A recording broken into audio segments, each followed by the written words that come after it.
I am Ferdinand Marcos, and I am the President of the Republic of the Philippines.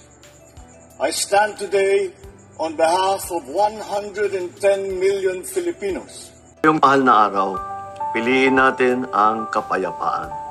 Piliin natin ang kaligtasan para sa ating mga sarili at lalo na sa ating mga pamilya. Ang bagong Pilipino ay naninindigan para sa kanyang bayan. Ang bagong Pilipino ay pumapanig sa kapayapaan at kaligtasan lalo na sa lansangan. Magbigayan tayo, maging magpakumbaba. Mabuhay po tayo lahat at mag-ingat po tayo sa daan. So yun guys, napakinggan nyo ang sinabi po ng ating mahal na Pangulo, yung mensahe niya po para sa sambayan ng Pilipino. Alam nyo, ang higit sa lahat, yung huwag kalimutan po mga kababayan, ang magdasal no, bago tayo aalis, no, bago tayo tumayo sa ating upuan, sa higaan, no. Huwag kalimutan po ang dasal sapagkat ang Diyos ay napakahalaga sa buhay po ng isang tao at mananatili tayong laging magpakumbaba, ano, at tumulong sa kapwa. Mahalaga po yan sapagkat sinabi po nga ng Panginoon sa Matthew 5, no? Sabi niya dito mga kababayan, ang sinabi ng Panginoon, mapalad ang mga mapagkumbaba sapagkat tatamuhin nila ang ipinangako ng Diyos. So, mapalad ang mga nagmimithing makatupad sa kalooban ng Diyos sapagkat ipagkakaloob sa kanila ang kanilang mimithiin. Sabi dito pa no, sa Matthew 5:7, mapalad ang mga mahabagin sapagkat kahabagin sila ng Diyos. So malinaw po mga kababayan ang sinabi ng ating Panginoon. Kaya mananatili tayo magpakumbaba, no? Anuman ang klaseng pag-alipusta, no? Pagmumura or paninira ng mga tao sa iyo, no? Lalo na sa Pangulo. Tingnan nyo naman kung paano siya inaalipusta ng kanyang mga kalaban. Pero nananatili po siya nagpapakumbaba sapagkat mga kababayan, ang Pangulong Marcos Jr. alam niya ang salita ng Diyos. Sabi niya nga, kung mananatili kang magpakumbaba, ang Diyos hindi ka pababayaan. Maaabot mo at pagpapalain ka, maaabot mo ang iyong mimithiin, ang iyong mga goals, ang iyong mga pangarap. Sapagkat ikaw ay nagpapakumbaba at may tiwala ka sa Panginoon, no? Ika nga, humble down to earth. Sapagkat ang pagpakumbaba, no, ng isang tao ay lalo siyang pagpapalain ng Panginoon. Tama po yun kasi ano yan biblical po yan no? Biblical po yan. Mapalad po tayo, no? Yung nahahapis, sabi ng Panginoon dito sa Matthew 5:4, sabi niya mapalad ang mga nahahapis sapagkat aaliwin sila ng Diyos.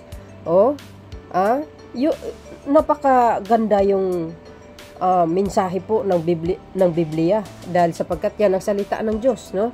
O mapalad yung mga taong nahahapis, yung mga naaapi o inaalipusta, no? Tulad ni Pangulong Marcos Jr.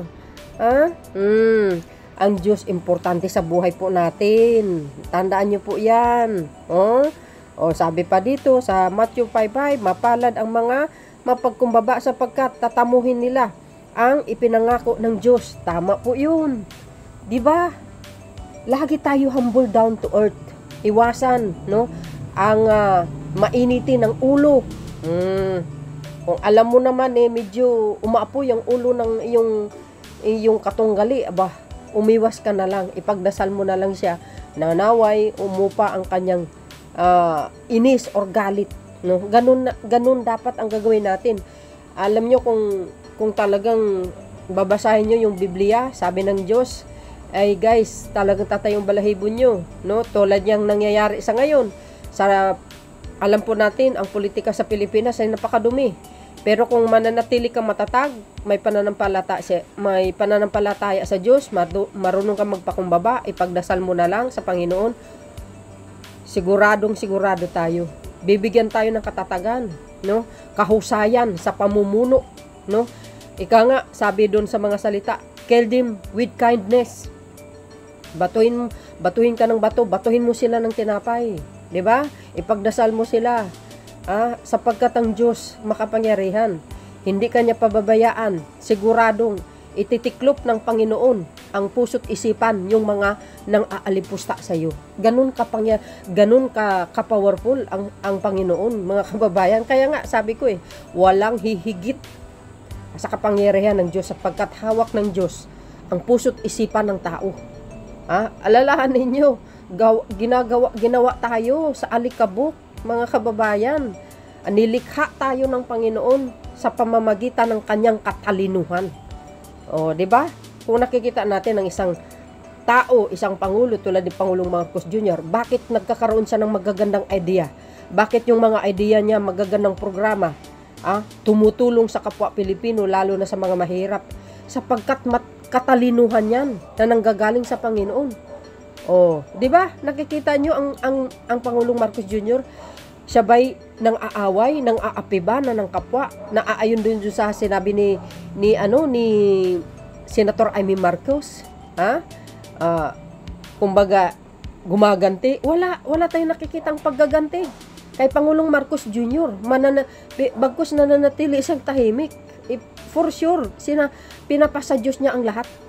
Sapagkat ang Pangulong Marcos Jr., ipinagkakatiwala niya sa Panginoon ang lahat. Dahil alam niya ang Diyos ang siyang may kakayahan, siya ang may kapangyarihan para aayusin ang problema ng mga tao na umalipusta sa kanya, or patahimikin niya ang lahat ng mga tao na umalipusta sa kanyang kapwa. Lalo na kay Pangulong Marcos Jr. Tingnan nyo sa nangyayari sa Pilipinas ngayon. Grabe yung paninira kay Pangulong Marcos Jr. Pero nananatili po rin siya, mga kababayan, na nagpapakumbaba. Hindi siya nang aaway. Kahit yung kapatid niya mismo hinihila sa pababa. Pero tingnan nyo ang Pangulo. Napakabait. Still pa rin. Nakatuon ang kanyang puso't isipan sa pagtulong sa kapwa Pilipino. Paano niya ba pagandahin ang Pilipinas? Paano niya ba palaguin ang ekonomiya ng bansa? Ngayon, unti-unting lumiliwanag, no?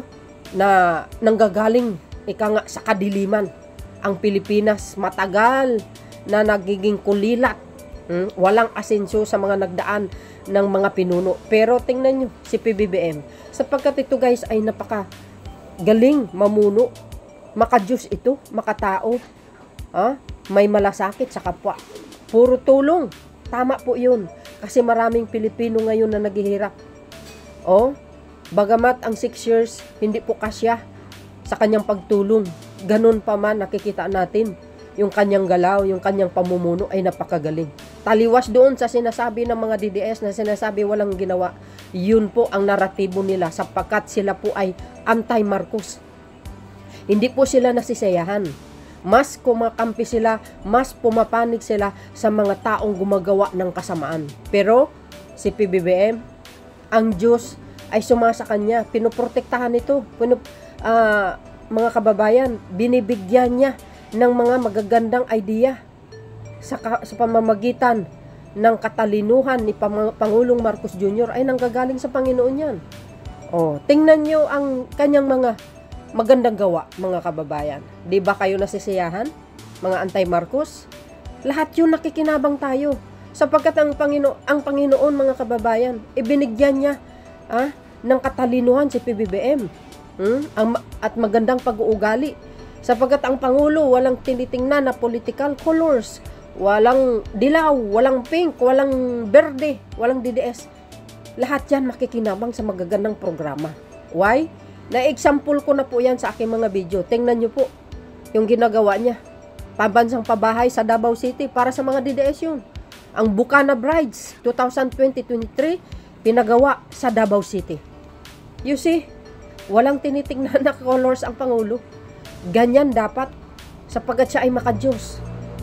Napakaganda yung kanyang pinapakita sa sambayan ng Pilipino na ito dapat ang tutularin natin. Yung ganitong klaseng pag-uugali na maunawain, hindi pala away. Hindi tulad ng iba. Minumura siya, inaalipusta, kung ano-ano pang mga masasakit na salita. Pero ang Pangulo nananatili tingnan nyo, nagpapakumbaba siya. Hindi siya gumaganti. Kasi, ang Pangulo, ako'y naniniwala, nagbabasa po ng Biblia yan. Kaya tama yun, ang sinasabi ng Biblia. Mapalad ang mapalad ang mga, sabi dito guys mapalad ang mga magpakumbaba, sapagkat tatamuhin nila ang ipinangako ng Diyos. You see? Kaya mahalaga ang pagpakumbaba, mga kababayan. Bakit? Magtatagumpay tayo sa mga pangarap natin na gustong abutin. Tayo magkakaroon ng magandang buhay pag ipinagkatiwala natin sa mahal na Panginoon ang lahat ng ating hangarin. Basta mayroon kang paniniwala, mananalig ka sa Panginoon, laging magpasalamat.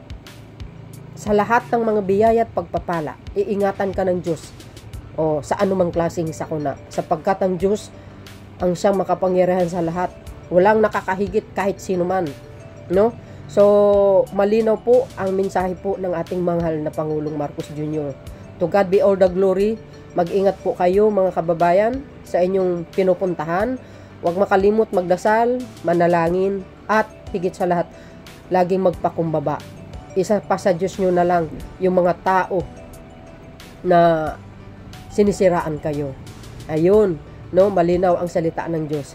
Maraming salamat sa inyong watching. See you again on my next upload video. Bye bye bye and baboos. God bless Philippines. Holy Week everyone.